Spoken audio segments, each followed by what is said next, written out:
raadiyoo sagalee walabummaa Oromiyaati. Raadiyoon sagalee walabummaa Oromiyaa karaa marsariitii independent.org torbanitti yeroo lama kan isiniif dhiyaatu amma jalqaba. Raadiyoon sagalee walabummaa Oromiyaa akeeka qabsoo kan saba Oromoo bilisaaf biyya Oromoo walab sirna dimokiraasii faqaan bulu deebisanii gadi dhaabuuf godhamu deeggara. Akeeka qabsoo kana babal'isuufis hojjeta. Birmadummaan Oromoo dafqa dhiigaaf lafee ilmaan Oromoon dhugooma jedhee amana. Dhaggeeffattoota isaas wareegama qaalii kanaaf kakaasuuf carraaqa. Kun raadiyoo sagalee walabummaa Oromiyaati.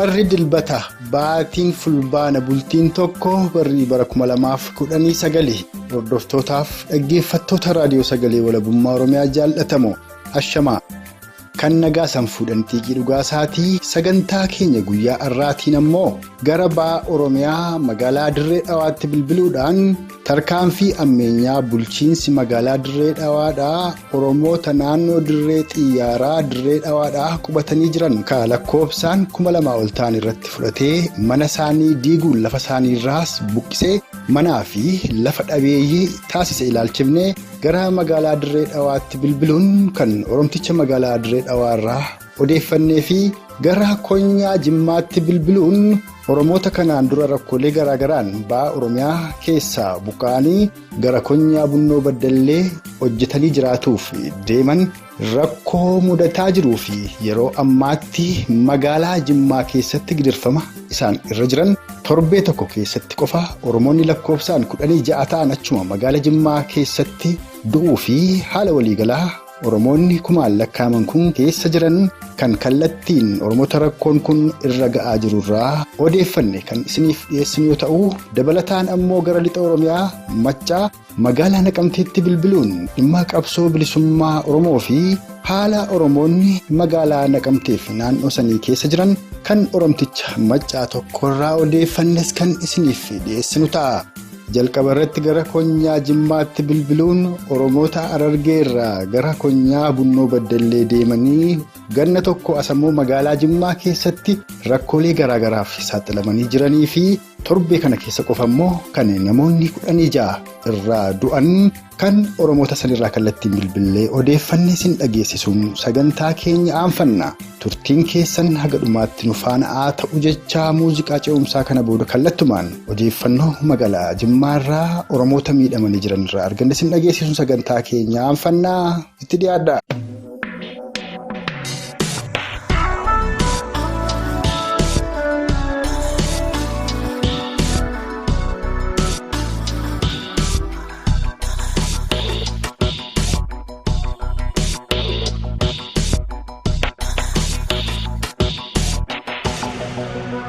Oromiyaa teekaneeti gara Wallaggaa qubannee asirra laftichi nu ta'u iddoo bakka gara godina Bunnoo Baddallee dhufne gaafa san koomishinii naannoo Oromiyaa birraadha. Birraan dhufee achirra nu qubsiisanii jedhe koomishinaa kun asii ol laaladhaa malee asii gadi nooritti uffatanii maal jee nu qubsiisee gaafa achii deemanii achirraa bakka gaafa naannoon Oromiyaa jarri misooma qonnaa birraan faana jala gara Oromiyaa ol deebi'an bakka lafa jaalatanii jibbatanii asii gafur addaadhaan dirqama Oromiyaan asirratti nu qabatu hin qabnu naannoo kana sabaaf sablammiitu jira waan ta'eef isin bakka warra sabaaf sablammiin jaalannee jechumaan bakka godinni Bunnoo Baddallee lafa isaan silaa horii xiifataan nu kan isaan bishaan malee waan biraan taatu lafa sanirra nu qubsiisanii waggaa torba achirra teenyee lafichi sun waa tokko baasuu dinnee biyyee suqeessiifuunee ammoo Oromiyaatti deemneeni lafichi kun duuba lafa dhala namaati ta'uu miti lafichi kun jaanii maraammaranichirraa misooma qonnaa godhanii indalkaachuu jaalaan misoomni qonnaa kan yeroo saniitti dhufee lafa san waa hunda maraammaree gara Wallaggaa isin qubsiifnaa waa tokko osoo dubbatiin bakka guddina dhagee mariichisee gaddeebi'ee achumaan Oromiyaa deeme beekta. Borumaa bakka godinni Bunnoo Baddallee dhufeetti barbaadan sanii kan ol ba'aa barbaadan akka barbaadan ta'aadha. Bakka achuma kaanii hiriira baanee gara aanaa dambii bakka jaamtutti ol baanee yoo barbaadan miilaan hamma biiroo naannoo Oromiyaa deemaadhaan nuti bakka dhimmicha keessan waa tokko waan gana booda isee goonuu qabnu jaanii miilaan bareen gaddaa soomana keessatti raayaanee soomanaa seenee guyyaa lamaa jechuudha. Achirraa kaanee miilaan osoo deemnu godina Jimmaa kanaaf qaxxaamurree yeroo nuti magaalaa takka geenyu bakka achitti lammiin nutti baatee achitti nu gargaaranii achumarraa fi obboleeyyan keenya sooma kanaan miilaan deemuun hin ta'uu jaanii bakka achi makiinaa tokko waachusii banaa nu godhanii makiinaa lamaan gara aggaaroo nu fidanii makiinaa gartee gaafa san nu feesanillee qarshii 500 qixaaxarraa fuudhanii. Eenyu karraa fuudhu? Jarabunnoo Baddalleetu godina kanaaf dawwalee makiinaan sun maaliif uummata si'aa seeranaa deemaa jira waan ta'eef jeeni makiinaa achi nu feesanillee qarshii 500 qixaaxanii bakka achi poolisiin Oromiyaa nu marsee aggaaroo barandaa bullee aggaaroodhaa kaanee bakka osoo gara godina Jimmaa deemnu maali isaa deemtan namni baay'een kun akkamitti maatii baattanii bokkaa keessa deemtanii jaanii achirraa fuudhanii godina Jimmaa bakka footoo leencaatti nu buusanii achirratti bakka qeerroon Jimmaa nu afaan baatee achi fuutee DBC bakka jedhamu magaazina darbii tokko nu naqanii magaazinni kun kan bunaati yeroodhaaf mee asuma qubaddaa jaanii qeerroon achi nu qubsiiftee qeerroon lammii nutti kadhatanii ji'a sadi guutuu qeerroo Jimmaatiin gargaaramnee achi sanbooda gara godinaa deemnee duuba akkam taanamsiis rakkachaa jirra namni kun sa'aatii tokko kan nyaate halkan sa'a 8 qoonqoo nyaataa dhumaa jirra jennee godina gaafannee ani waa tokko anis ni godhu qabu gara Oromiyaa deemaa jedhaa jechirraa gara Oromiyaa deemnee waraqaa tokko kantiiba barreesse Oromiyaan kantiiba finnee achirraa bakka kantiiba magaalaa Jimmaa amma uummanni kun dhugumaa rakkoo qaba jee gara Oromiyaatti waraqaa deebisee achi booda bakka raashina nuu baasanii namni tokko bakka diyaan kiiloo 15 fudhataa zeetaa walakkaa liitira fudhataa kun warraan sana waggaa tokkoo fi guyyaa shanaffaa keessa jirra. Naannoo kun duraanii kotii waan adda addaa darbama achirratti amma bakka guyyaa warraan sana nama lamaatu nurraa deem malaa iddoo boochaa saniin jira bargoo eessa nama lama qabri tokkotti jechuudha. Baatiidhuma kana keessa daa'imman 12tu du'ee jedhama kan arraa waliin bulchiinsi kan magaalaa Jimmaa kun raashinuma sana sinii kennuudhaan alatti waan lafa sinii kennee deebisee sun qubsiisuu waan isin yaalsisuu waan akkanaa takkaayuu hin jiru. Dhuguma immoo ijoolleen 12 baatima kana keessa lubbuu dhabdee jirti. Kantiibaan beektaa gara xiyyaananii baadiyyaadhaa meetira 2 fudhatee isin qubsiisuu hin danda'u waan ta'eef ani garuu qoonqoo waa tokko isiniin wantoota kanaachi yoo qonna barbaaddan kun godina gaafadhaa jee gara godinaa dhayne godinni ammoo qeerrooti isin qubsiisee waa'ee keessan qeerroo beeka malee nuti maaliif beeknaan hundaa ni beekta. Namni ammaa kana dhukkubsatee jiru gara nama 85 taa'ee. Kan ammoo gara nama 15 torbee kana keessa. Torbee kana keessa callaa. Torbee kana keessa gara nama 15 wayii achuma bakka har'aan sana duuba kan dhumee akkanatti waa hunda ta'aa jiru kun lammii keessan isinoo maal gootan jedhaan qeerroo Jimmaatiin. Achirraa ijoolleen qeerroo namni 2 moo 3 dhuftee bakka akkamitti lammiin keenya akkanatti waan bakka ijoolleenis balaa buuftee farda waan akka saree minaamini asitti harama waan ta'eef. Har'a makiinaaf jedhee kan hundi komishuudha kan hundi walii qabanii ijoolleen loltee naan xiqqishoo fooyyoomina qabaatee haaqnillee nu dhufe malee duraan. Haakima yoo asii gaa inni haakima deemnee harkumaan qaqqabatanii nu laalaniiti. Keenya mataadhaa tokko nu kennanii bakka deemaa jalaa jaanii beektaa bakka itti qaqqabannu shanan gidee jaama. Jalqabuma gaafa sin qubsiisan iyyuu warri magaazina naannoo itti waa qalamu naannoo itti kosiin gatamu san keessa dhaqanii sin kaan jechuu. Gaafa san ijoolleen qeerrootu manni kun mana bunaati waan ta'eef yeroodhaaf achi nu qubsiisaadha ammuma yerootiif jaanisoo ijoolluma qeerrootti nu dhiisanii. Achuma bakka ijoolleen qeerroo gaaniitiif duuba dandeettiin qabnu kunoo namni kun waan guddaa nyaachaa jirtanii lubbuu namaa nama 2,800 beekta. Abbaa waraana nama 612 waan ta'eef bakka nuti deemnee isin sadakaa kadhanneeti malee qeerroo waa tokko hin qabdu waan ta'eef kana booddee waliin tarkaanfii mootummaa fudhannee waliin gaafannee mirga keessan akka isin eegamu hin taasifnaa obsaadhaa waa hundinuu bakka akkas irra jira osotuma jaanii waan akka shiftee maal jaanii garabaasaadhaan kanaan uummanni keenya kun dhumaa jira amma.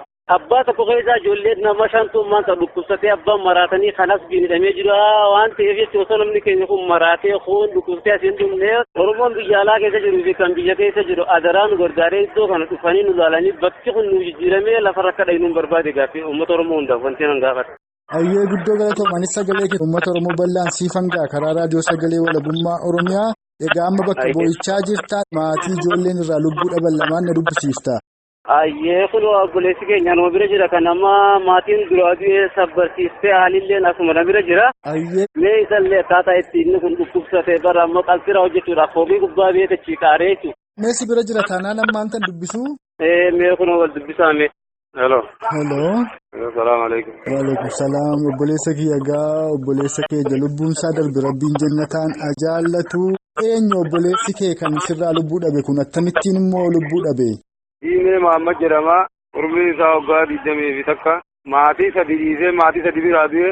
Odoo kansiraa hojjechuudhaaf hojii waliin barbaadaa jirru kansiraa fooqii sadaffaarraa darbame. Ofumaan kufe moo maaltu darbe? Garagaleen baarillaasii kan na jedheetuma ifumaan kufe. Achirraa tiruun isaa tuqamtee waan wallaan adduun dhabaan bakka deemee hangaan sadarkaa kadhadhee bakka deddeemee odoo akkasiitiif hanga ji'a tokko narra ciisee shanan gibee yeroo nage waan inni qaamaa jettaa'ee bakka bifa dhabee jiru funyaan qabatanii yeroo hundee isin miskiinummaa dabarfachaa ooltanii qabeenyi hin argattanii jechaa bakka naarrabsaadhaan yaalanii eeda bakka baasee hin darbanii alatti na baasanii bakka ofirraa sa'aatii 9 irratti lubbuun isaan irratti baatee. Ayyee kan biraan ammoo obboleessa kee gamoo irraati kufe kanaan alattiyyuu Oromoonni kan biroodhaan dhukkuba garaagaraan qabamanii kan lubbuun jiraaf du'aa gidduu jiran toora nama 100 oliitu jiraanaan jedhe namni si dura dubbise mee isaanoo maali dhibeen isaanii dhimma sanarratti illee waan jettu yoo qabaatte. Guyyaa irraan tanaa qabrii keessatti isa biratti kan biraa qabbarree biyya lama keessatti awwaallee bakka nama garuu amma akka fa'aadoon jedhutti nuuni bicheeyse malee namni isbitaala dhaqee namni keenya isbitaala guutee. Isbitaala kan keessa sharaa dhaabamee sharaadhaan yaalamaa jiru takka ta'ee dhibee kana jeenuun himamu afaanuma isii tokkotti jiran nuni ollaallee namni har'a oolee dhiiroo idanii bullaa yoo har'a oolee dhiiroo idanii bullaa jenneetuma jiraachuu malee michiidhaa fi waan sanii wal keessa ta'e bakka nuti jiruu jireenya gadadoo jireenya namaa gadi ta'eessaafuu ji'a lama keessatti waan ni jirra jennee dubbannu hin qabnu wallaahi billaahi. Amma gaa kanumti torbee kana keessa lubbuu dhabee nama 15 ga'eera jedhama walumaa gala garuu ji'a lamaan kana keessa nama meeqa kan lubbuu sinirraa dhabe. Ji'a lamaan kana keessa daa'ima haadhaa jala odoo namni dhageen hanga nama waatti kufa bituudhaan awwaallee biraa deebine waliin nama 16 inni ciisu akka jechuudha akka bootaa firaasha kiyyatti aanuurraa jammaree waan guyyaa boruu gartee lafa ollajuun qabu isa har'a dura darbeensiise malee harrii keessatti eegan 10,000 akkasumas caalaatti guyyaa boruu fakkeenyaaf nama 3 yookiin 4 ta'uu danda'a si murteessuudhaaf danda'u. Hordoftootaaf dhaggeeffattoota keenya jaallatamoo haalli amtuun Oromoota ba'a Oromiyaa Harargeedhaa kan rakkoolee garaagaraa Harargee keessatti isaan mudannaan hojjetanii jiraatuu fi gara konyaa Bunnoo Baddellee dhaqanii ganna tokko dura ammoo haalli bakkasiis hamtuu ta'uun walqabatee gara konyaa Jimmaa dhufanii magaalaa Jimmaa keessatti giriirfamaa fi du'aa jiranii kanuma amma Oromoota lamaan kanarraa dhageessan fakkaata. Kanatti aansuudhaan immoo gara lixa Oromiyaa Maccaa magaalaa Naqamteetti bilbiluun dhimma qabsoo bilisummaa Oromoo fi haala Oromoota gamasii kan odeeffannee isin dhageessifnaa ammas nu faana turan afeerraa keenya. Akkuma beekamu lixi Oromiyaa rakkoo ulfaataa keessa ture. Garuu yeroo ammaa kana sochiin dhimma tokko akka duraa sana baay'ee ulfaataa miti magaalaa Naqamtee keessa kan jiru. Dhummanumaan raayyaan kun kan mootummaa nama sosochoo garuu naannoo baadiyyaa keessumaa amma gara aanaa Harooriin kan jiru gara Ibanturoo kan jiran isaan kun hawaasatti amma reefuu ergama isaanii fudhatanii reebichi tokko hidhaan tokko malee darbee nama mul'atu. Loltoonni hedduun kan torbee darbe keessa magaalaa Naqamtee seenanii turan sun guutummaadhumatti gara lixa Oromiyaatti kan isaan darban. Isaan gara lixa Oromiyaatti darbaniiru Naqamteerraas garumaa gadiitti kan isaan baay'inaan deemaa turani. Oromoonni kanaan dura yeroo obbo Baqqalaa Garbaaf obbo Jawaar Mahaammad gara magaalaa Naqamteef magaalota lixa Oromiyaa Maccaa 4-5 keessa deemanii waa'ee waraana bilisummaa Oromoo irratti uummata mari'achiisanii qeerroof qarreen Oromoo hayyoonni Oromoo Maccaa lakka waltajjii sana irratti dubbatanii mana hidhaatti guuramaa turani. Barsiisaa Akiliiluu kan jedhaman iddoo garaagaraatti hidhamaa turanii dhiyeenyas mana hidhaatti deebi'uu isaaniitu dhaga'ame yeroo tokkos dubbiseen ture qajeelcha poolisii magaalaa Naqamtee seenanii turanii achi gara lixaatti gad dabarsan. Oromoonni magaalaa Naqamtee irraa yeroo sana qabaman kun amma guutuutti deebi'aniiru warri hin deebi'ee jiraatanoo eessa akka isaan jiran wanti quba qabdan jiraa laata? Ammatti isaanii duraan sun baay'een isaanii gara muraasan qallee akka geeffaman hawaasni quban qabaata. Erga sanaas baay'inaan namoonni kan qabamanis garuma sana akka isaan deebanii marsaa 2-3 har'as nama jira. Egaa ilaalchaanii Oromummaadhaan sabboonummaadhaan namoonni hidhamuun darbee nama mul'ata. Ayyeegaa dhimmi waraana bilisummaa Oromoo attami uummanni qalbiinsaa garam jira deeggarsi duraan godhamaa ture kun waan dhaabbate sitti fakkaatamoo har'as hooboodhuma waliin jira uummanni. Egaa uummanni akkuma Oromoon maal sababa keessatti jedhe amma bukeessitti waati beeka amma fudhadhaanatu beeka isa jedhe sana waa yaada qabu fakkaata. Yaanni uummataa kun haala ta'aa jiruu fi labsiin addamaa kanaan wal qabatee tarii yoo baafatee wanti irraa mul'atu yoo bakkeetti argamuudha baatees yaadaan akka duukaa jiru kan eenyumtuu waamamu fakkaatu.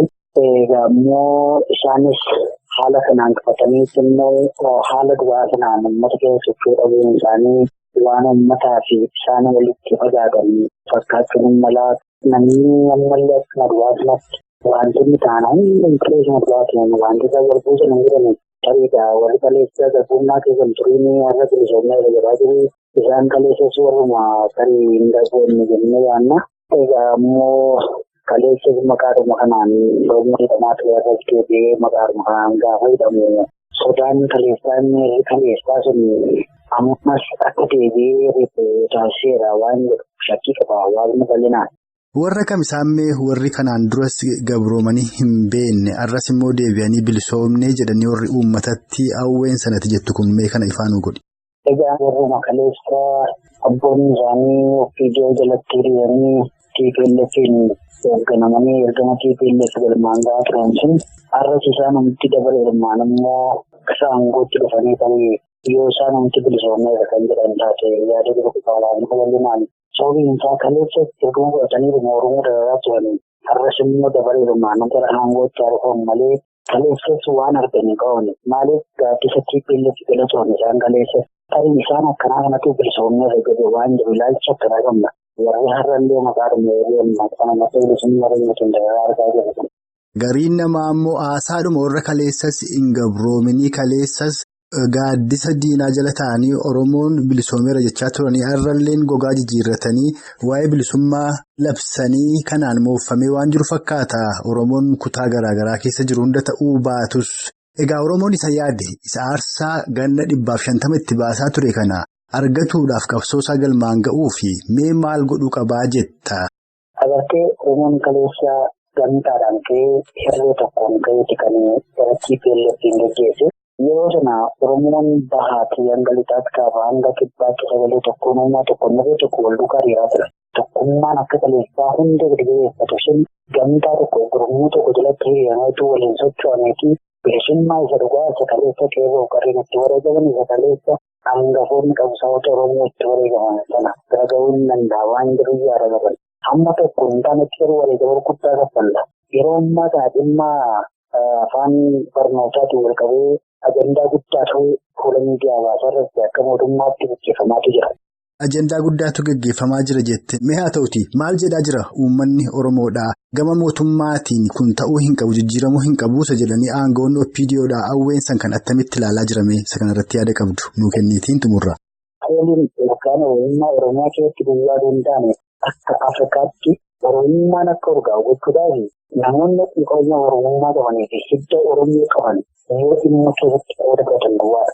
Iddoo baay'eetti yoo arginu garuu mootummaa keessa yeroo maallaa kanallee kan jiran sadarkaa jijjiirraa irratti hidda Oromummaa warra hin qabne hidda Oromummaa warra of keessaa hin qabneen qabatamaa jiru. Manneen barnootaallee ogaanne fakkeenyaaf iddoo itti gaggeessaadhaaf gaggeessaan waajjira barnootaa sadarkaa godinaas ta'e sadarkaa naannootti hidda Oromummaa namni hin qabne ilmaan abashootaa bakka jiranitti eenyu akka isaan dhaabbatan afaan kan guddisuudhaaf akka isaan xiyyeeffannaa laatan hin beekna.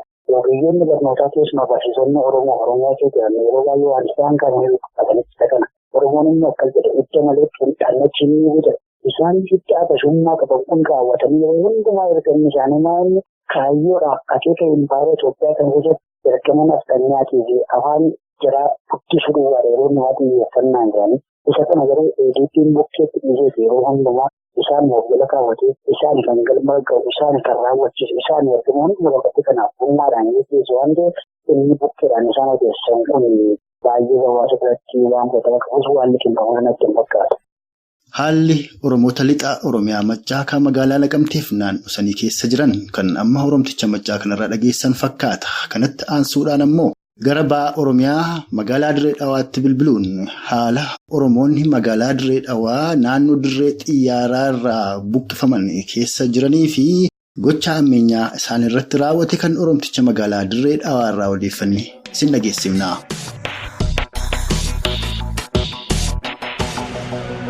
Guyyaa irraa bulchiinsi magaalaa Dirree Dhawaadhaa Oromoota naannoo dirree xiyyaaraa Dirree Dhawaadhaa qubatan kan 2,000 ga'an buqqisee jedhama. Namoonni kun buqqa'uun isaanii dhugaadha. Maaliifis buqqa'an meeshaa kanarraa nu ibsi? Buqqoon isaanii dhugaadhaa dheengaddaa manneen uummata Oromoodhaa diigaa turan. Hayyee. Uummanni naannoo san jiru waan Oromoo qofa ta'aniif shanee ja'anii maqaa irra kaa'uudhaan nama 2,000 ol manneen irraa diiganii jiranii. Abbaa maatii 2,000 moo baay'ina Oromoota achirraa buqqa'aniitu 2,000? Manneenii fi sharaa hidhatee keessa galuu fi kana jidduu nama 2,000 ni ta'a. Manneen dheengadda diiganii walitti bu'iinsi uumamee ture.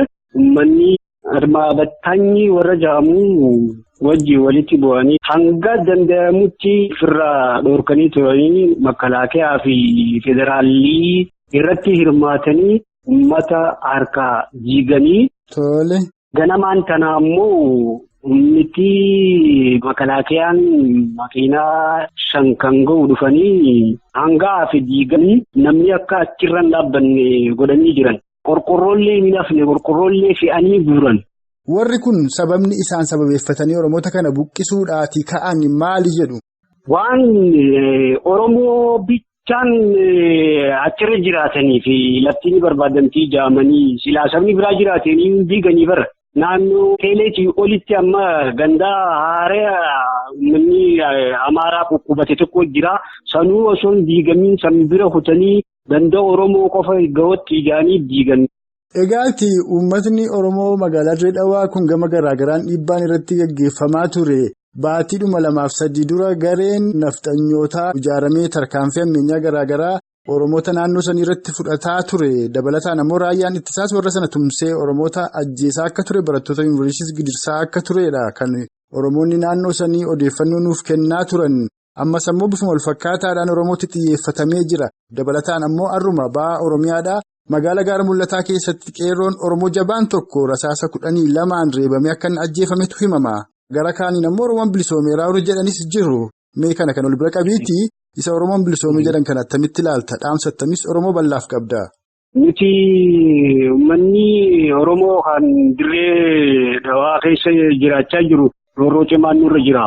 Waan Oromoo qofa ta'aniif ni miidhamnaa ni roorrifamnaa akka roorroollee ofirraa hin ittisne walitti birmannee nu roorkanii. Mootummaan waan takka waan nuuf godhallee hin qabu bilisoonni jennee wanni abdannullee hin jiru. Amma yoo nama sabuudhaati amma daandii Saabbiyaan irraa kaasee ganda abdii gabbuusu haga naannoo uummanni Amaaraa jirutti dhagaa lafa hafanii ganda tasfaa seenii sirriitti amma dhagaan dhaabbatee jira dhaabaa jiranii. Ganda aabaa oodhaa ganda samiidhaa. Misoomni akkamii galaa jechuudhaan takkaatu misoomni seenee hin jiru nuti yoom ni bilisoomne jenna. Gaafuma Oromoon bilisoomtii aangoo harkatte yoo eegganne malee abdiin keenyallee nuti sanuma malee nuti mootummaarraa wanni eeggannu hin jiru wanni takka illee. Tole egaa ulfaadhu tarii qabsoo Oromoo irratti Oromoon tokkummaadhaan akkamittiin deemuu qaba waan jedhu irratti waan jettu yoo qabaatte jedhii gama koon xumureera. Galatoonii. Daandiin nuti bilisummaan nu baasu tokkoomuu ijaaramuu gareen takka waa fudhattee bilisoomni akka Oromoon bilisoomtii ni jetti warra bilisoomni ja'uusan firraa eeguudhaan tokkoomanii wal jaaranii wal jala deemuudhaan daandii bilisummaadhaatti achi nu fullaasu gurmooyneetuma yaa'uudha malee karaan biraa takka illee hin baasu. Warra bilisoomni deee ganda keessaa olola yaasu gurra irraa cufannee. Oromoon tokkoomtee waliif birmannee wal jala yaa'uu qofatanii danda'amu Oromoodha. Tole egaa Oromtichi magaalaa Dirree Dhawaadhaa haala Oromoota magaalaa Dirree Dhawaa naannoo dirree xiyyaaraa irratti raawwatee fi akkasumas dhimma waliigalaa Oromoof Oromiyaa irratti yaadaaf dhaamsa bal'aa uummata Oromoof dhaamteef guddoon si galatoomfadhaa nagaatti. Galatoomaatiyyuu nagaatti.